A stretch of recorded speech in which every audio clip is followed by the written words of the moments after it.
Sioux City was growing really fast in the 1880s and 1890s. Yeah. And Eastern investors were sending their money here to help us build grand structures like this, to help us build factories, to help build railroads.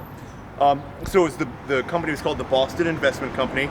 They built this building, this is the Boston block. So a lot of those buildings had New England names because that's where most of the investors were from. Okay. So the Boston block was built in 1890. It was designed by one of Sioux City's more prolific architects at that time. His name was E.W. Loft. He was a young guy when he designed this. He would have been like 36, 37 years old. Isn't that hard to imagine? I mean, And he actually died at age 37 in 1890 when all of these buildings were being put up. He died of tuberculosis. Oh my gosh. This property and all the others that were built by the Boston Investment Company, they were mostly speculative. So they didn't have any intention of what might move into this. Mm-hmm. So Sioux City Upholstery Company was one of the first businesses in there. Clearly they didn't occupy the whole building. It took until the 20th century when a wholesale dry goods company moved in. They also manufactured textiles, so they made shirts. The company was called Hicks, Fuller and Pearson, and they were here from about 1910 into the 1920s.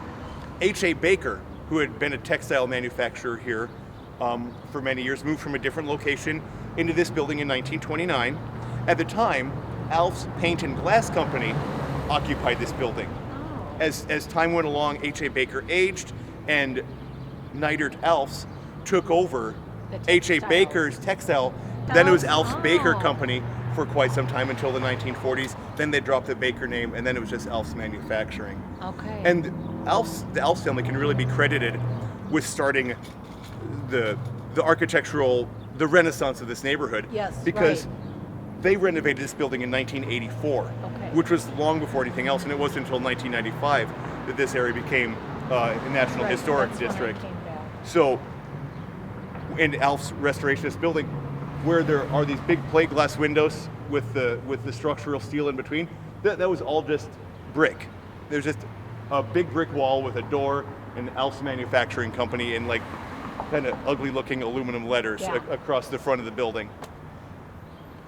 What's kind of neat about this neighborhood, and this is certainly not the only building that looks like this, it's what's unique about this neighborhood is this is Richardsonian Romanesque architecture. There's a relatively cohesive style of architecture in this neighborhood here in this building, and at least 2 others, and then 3 others are similarly designed.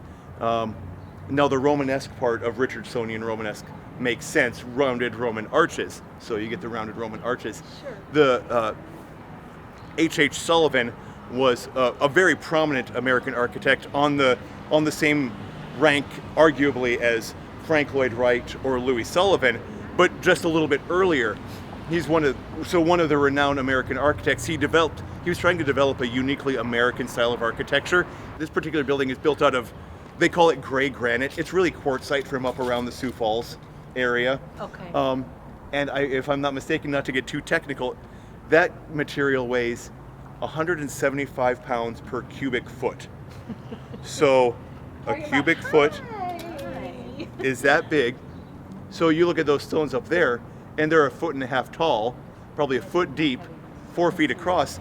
So those on that 3rd floor, those stones might weigh 1,000 pounds individually. Something that's kind of unique to Sioux City, what Loft was doing, he's making this immensely heavy structure, and then he's placing it on what looks like a very fine structure. Dainty structure. Dainty is a good word, but it's the revolution that structural steel brought to architecture that made a building like this possible. 10 years earlier, a building like this would have been wood frame, massive wood columns, and so steel, you're able to shrink the size of the structure a little bit, but you're also able to carry that kind of weight. It could have so much more interest to it.